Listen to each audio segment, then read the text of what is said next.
Olá, eu sou o professor Gil e o nosso assunto da aula de hoje nós iremos falar dos números irracionais. Então, para a gente começar, primeiro vamos lembrar do conjunto dos números naturais. Quem são os números naturais? 0, 2, 3, 4. Então, assim sucessivamente. Esses são chamados de números naturais que pode ser representado numa reta. No caso, a gente não vai colocar a reta aqui, o zero no centro. Por quê? Porque então até então não se admitia a ideia de números negativos. Essa ideia vai ser estabelecida posterior, que na verdade a matemática ela surge com a necessidade de quantificação. Então nessa questão da quantificação, essa ideia de número negativo vai surgir muito depois. Então essa aqui seria uma reta, e a nossa origem da reta, onde começam os números, seria aqui, 0. Então, aqui um ponto. Você vai ter 1, 2, 3, 4. Esses números vão ser infinitos. Então, esses são o conjunto dos números naturais que eu também poderia representar. Quando você vê um conjunto com asterisco em cima, significa que são o conjunto não nulo, ou seja, o zero não é incluído. Então, quando tiver um asterisco, na verdade o que vai acontecer? Vai começar a partir de 1. O zero não é contado. Então, todo conjunto que você vê com asterisco está dizendo que o zero não é contado.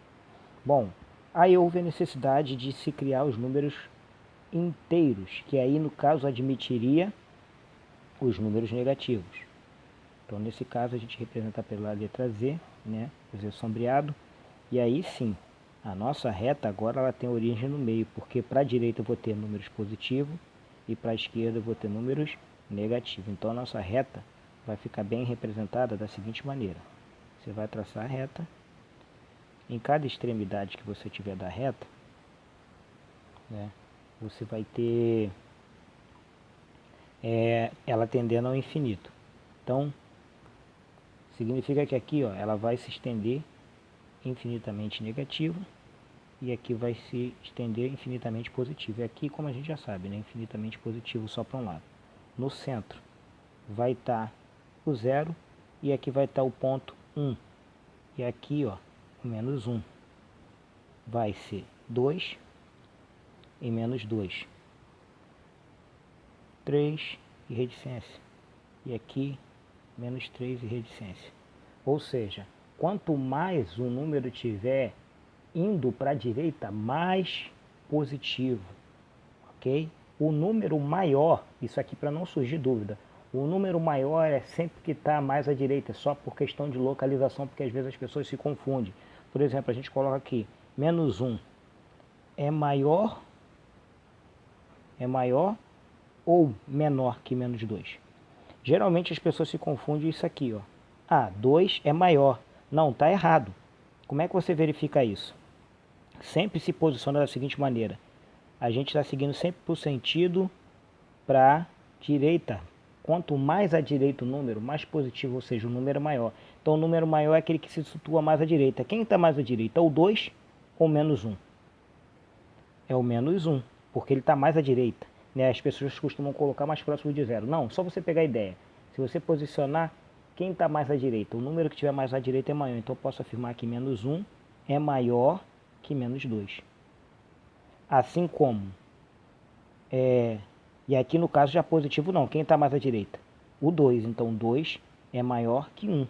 É assim que se faz. O número que estiver mais à direita na reta é o número que é maior. Então, isso aqui vale afirmar que menos 1 é maior que menos 2, ou posso dizer que menos 2 é menor que menos 1. Isso aqui é chover no molhado, é dizer a mesma coisa. E para quem não identifica esse sinal de maior, menor, tem uma regrinha, você faz um corte. Esse aqui lembra o 4, esse aqui lembra o 7. Então esse é o maior e esse é o menor. Pronto, é uma regrinha que a gente, professor de matemática, costuma usar. Mas enfim, esses são os números inteiros. Também serve para quantificação, tanto de ganho como de perda. E as pessoas também confundem esse tipo de operação. Menos 3, menos 2. Como é que se interpreta isso? Que é diferente de menos 3 vezes menos 2. As pessoas estão com a menos com menos dá mais. Tira isso. Não tem nada disso de menos com menos dá mais, porque senão você vai cometer esse erro aqui, ó. Menos com menos dá mais. Aí, ó, comete aqui o erro. Tá errado isso. Aqui não tem multiplicação. Então não troca sinal. O que você tem que entender é o seguinte. Você deve 3. Deve 2. Fica devendo 5. Então você tem que menos 3 mais 5. Está dizendo o seguinte. Você deve 3. Tem 5. Paga a dívida. Vai sobrar 2. Aqui, se fosse ao contrário. Menos 5 mais 3. Isso aqui está dizendo que você deve 5. E tem 3. Ou seja, a tua dívida é maior do que aquilo que você tem. Então se você deve 5 e tem 3... paga a dívida e ainda vai ficar devendo 2. É assim que a gente deve se guiar. Isso aqui é totalmente diferente da multiplicação. Quando você tem menos 3 vezes menos 2. Agora sim, você tem que menos vezes menos, mais. Aí sim, e 2 vezes 3, 6. Aqui quando for usado multiplicação, olha lá. Menos 3 mais 5. Vezes, se eu botar um vezes aqui, aí sim você tem menos vezes mais, menos 3 vezes 5, 15. Então não confunda uma coisa com a outra. São coisas distintas. E eu preciso saber distinguir isso. Ok? Então, realizado isso aí, a gente tinha, então, como diagrama, a gente vai colocar aqui, primeiramente surgiu o conjunto dos números naturais. Depois surgiu o conjunto dos números inteiros. Então, vou colocar aqui como diagrama. Primeiro surgiu o conjunto dos números naturais. Vamos lá, conjunto dos números naturais. E depois, abrangendo ele, surgiu um novo conjunto, que foi o conjunto dos números inteiros. Isso implica dizer o seguinte, que todo número natural é obrigatoriamente inteiro. Então você tem aqui, ó, que todo número natural é por obrigação um número inteiro, mas a recíproca não é verdadeira. Nem todo número inteiro é natural. Por exemplo, se você tiver aqui dentro, o que eu quero dizer com isso? Vamos pegar aqui. Que todo número que tiver aqui dentro pertence ao inteiro, ou seja, qualquer número natural é inteiro, mas eu posso ter um número que esteja aqui. Então esse número seria inteiro, não seria natural. Vamos pegar exemplo. Por exemplo, 1 pertence aos naturais, logo 1 também pertence aos inteiros. Menos 1 não pertence aos naturais. Porém, ele, menos 1, pertence aos inteiros. Então, ó, aqui eu tenho um número que não é natural, então não pertence aos naturais, mas pertence aos inteiros. Ou seja, se eu tivesse menos 2 pertencente aos naturais, pertencente aos inteiros, implica que menos 2 não pertenceria aos naturais. Então gravem isso. Todo número natural é inteiro, mas nem todo número inteiro é natural. Bom, houve também a necessidade então de ser criado um outro conjunto, porque surgiu a necessidade de repartir as coisas inteiras. Até então que não tinha. Por exemplo, você vai repartir aqui uma maçã. Uma maçã é algo inteiro. Mas vamos supor que você vai repartir. O que representa cada pedacinho desse aqui que foi repartido? Aqui representaria metade. Certo? Hoje a gente sabe que essa seria a representação, 0, ou a gente pode também chamar de 0,5, é metade. Mas vamos supor que você vai partir para 4 pessoas. Aí agora isso aqui deixa de ser meio para ser para ser um quarto, se eu pegasse um pedaço da maçã. Vamos supor que eu estou pegando um pedaço da maçã. Então aqui seria um quarto, porque o inteiro foi dividido em 4 partes. Então esses números são chamados de números racionais. A gente representa por quê? Então houve um novo conjunto que surgiu, chamado de conjuntos racionais. Então surgiu uma nova classe numérica aí, que são os números racionais, que a gente representa por quê? Esses conjuntos racionais tanto englobam os inteiros, como engloba os números naturais. Ou seja, se ele engloba os naturais, e se ele encobre os inteiros, ele vai englobar também os naturais. Então, isso também vale afirmar que todo número, preste atenção nisso, que todo número inteiro é racional, mas nem todo número racional é inteiro. Exemplo, eu posso ter um número aqui e ele não vai ser inteiro. Qual é a definição de número racional? É todo número que eu possa escrever em forma de fração. Então, todo número que eu possa escrever em forma de fração, esse número vai ser inteiro. Aí alguém pode falar, ué, mas espera aí. 1 é inteiro? 2 é inteiro? 3 é inteiro? 4 é inteiro? Sim. E eles podem ser, e menos também, se a gente colocasse menos, seria inteiro? Sim. E eles podem ser escritos de fração? Sim. Todos eles podem ser escritos com o denominador 1. Não deixou de tomar forma de fração. E eu ainda poderia escrever de forma de fração aparente, por exemplo, menos 3 eu poderia chamar de menos 6 dividido por 2. Isso aqui representa exatamente isso. Certo? Vamos ver como é que a gente faz isso aqui. Por que essa fração é chamada de aparente? Porque ela parece fração, mas na verdade representa o inteiro lá. O inteiro tem que ser dividido em duas partes e eu tenho que tomar 6. Tomei uma, 2. Não for o suficiente, tenho que pegar o inteiro, porque eu tenho que pegar 6 partes desse inteiro. 2, 3. Ainda não foi suficiente, né? Então já tem 4. Tem que pegar mais um inteiro e dividir em duas partes e tomar mais 2. O que na verdade eu acabei de pegar? Acabei pegando 3 inteiros. Então essa é chamada de fração aparente. Então todo número inteiro pode ser chamado de fração aparente. Agora, existe um caso, como a gente falou, que a recíproca não é verdadeira, né? Existem números racionais que não são inteiros. Um exemplo, tem aqui 0,5. Isso a gente chama de número quebrado, que é igual a 1 sobre 2. Toda divisão que não é exata, que não é uma fração aparente, isso aqui vai implicar em não ser um número inteiro. Então posso afirmar que 1 sobre 2 não pertence aos racionais, mas 1 sobre 2 vai pertencer aos racionais. Então nem todo número racional é inteiro, mas todo número inteiro é racional. Bom, agora chegamos na aula que a gente queria. Mas nem todo número pode ser escrito em forma de fração. O exemplo, existem números que são 0, 3, 3, 1, 2, 4. Aí alguém vai perguntar, mas espera aí, professor. O 0,33333, por exemplo, isso aqui pode ser escrito em forma de fração? Sim. Isso aqui é chamada dízima periódica. Como é que a gente transforma a dízima periódica em fração? Né? A gente usa a regra da equação. Vou dar 2 exemplos aqui para a gente não se prender tanto a isso, porque a nossa ideia é trabalhar com os números irracionais. Então vamos lá. Eu posso chamar isso aqui de x. Então vou chamar isso aqui de x. E o que eu tenho que fazer? Eu tenho que obter duas equações iguais. Como aqui, se eu multiplicar por 10, isso aqui não vai ser cancelado. Se eu multiplicasse por 100, eu ia ficar a vida toda multiplicando isso aqui para as vírgulas andar e nunca ia acabar, porque isso aqui está infinito. Então o que eu faço? Vou multiplicar por 10 para obter uma fração equivalente. Então quando eu multiplico por 10, tem que multiplicar os dois lados, vai ficar 10x. E aqui, a vírgula vai andar uma casa. Toda vez que você multiplica um número por 10, ele aumenta o valor, né? Então a vírgula vai andar para uma casa para a direita. Quanto que tem que andar? Pela quantidade zero. Se fosse 100, andaria duas casas, mas no meu caso é uma casa só. Então continua aqui.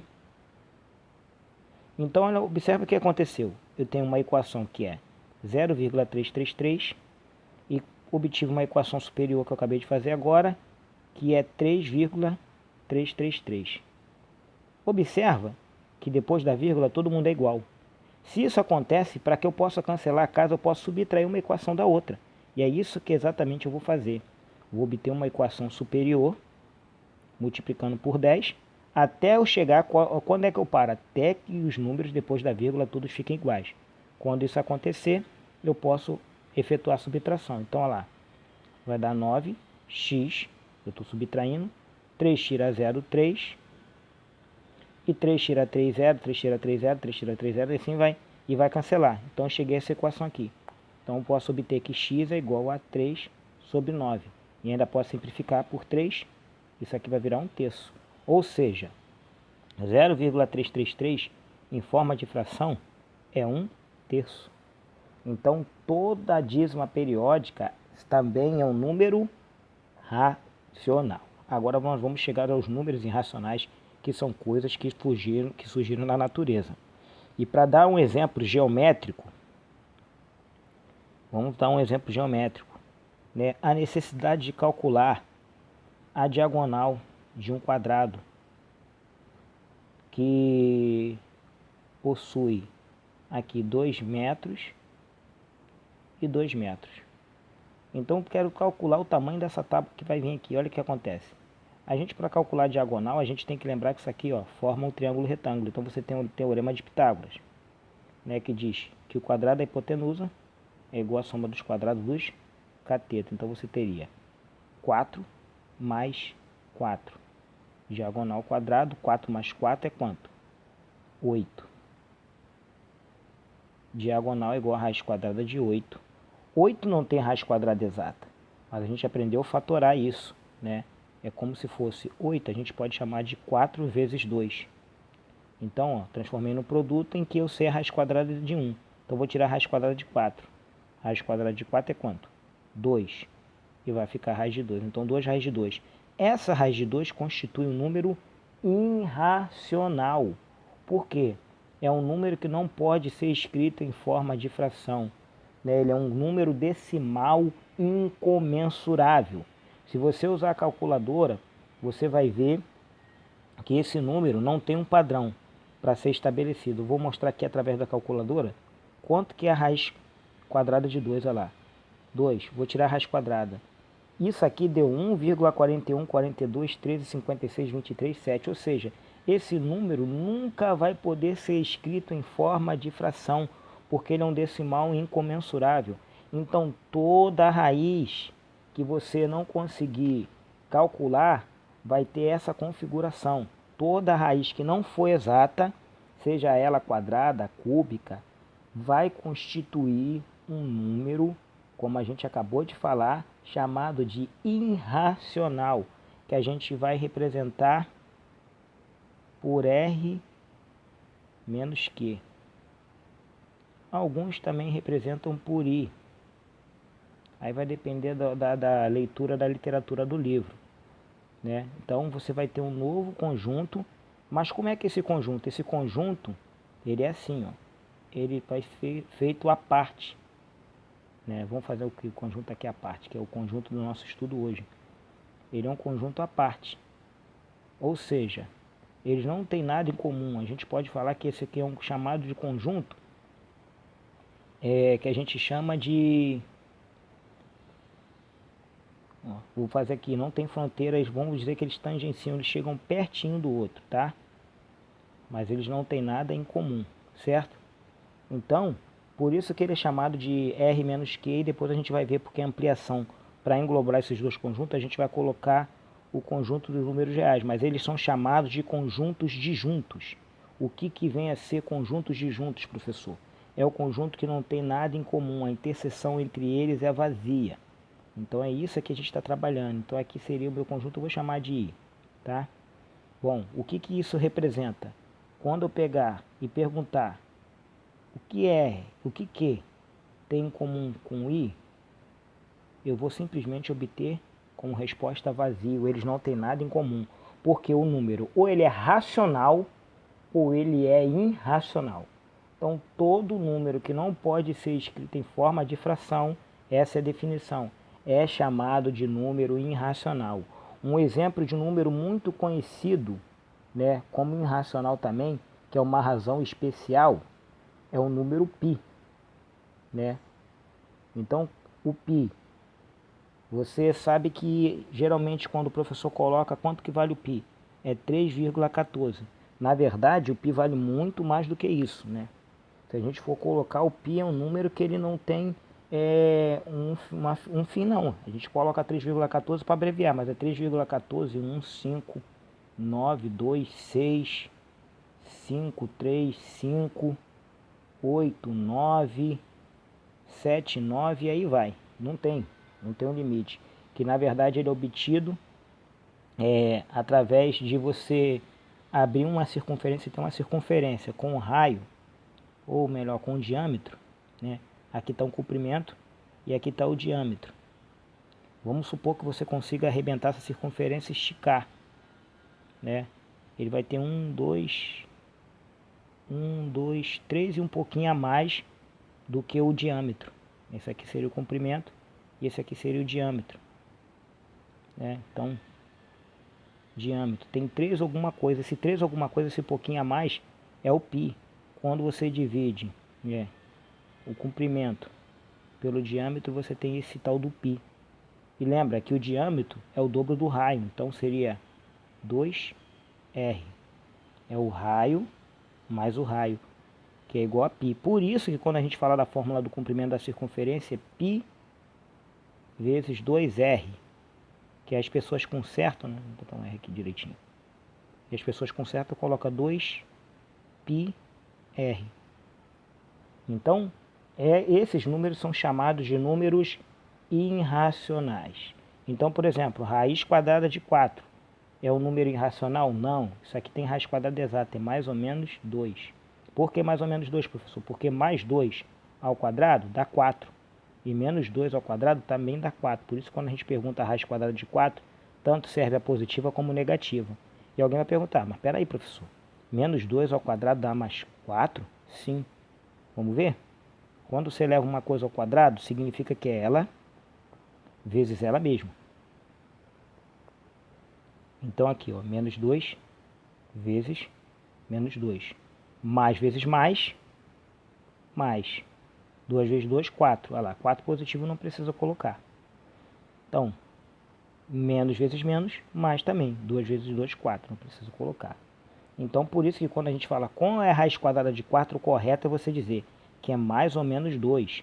Por quê? Isso está querendo dizer, de uma maneira bem sucinta e coerente, que quando você eleva o mais 2 ao quadrado, dá 4. E quando você eleva o menos 2 ao quadrado, também dá 4. Agora, quanto que é a raiz quadrada de menos 4? A raiz quadrada de menos 4, a gente simplesmente diz que não pertence aos reais. Por quê? Porque vai surgir um outro conjunto, isso não significa que não existe, né? Quem coloca que não existe, está errado. Isso não pertence aos reais, porque existe um outro conjunto, que é o conjunto dos números complexos, que aí você vai ver que engloba esse número. Então, explicada essa primeira parte, vou deixar disponíveis os exercícios propostos para que você possa identificar essa questão dos conjuntos numéricos para essa aula, ok?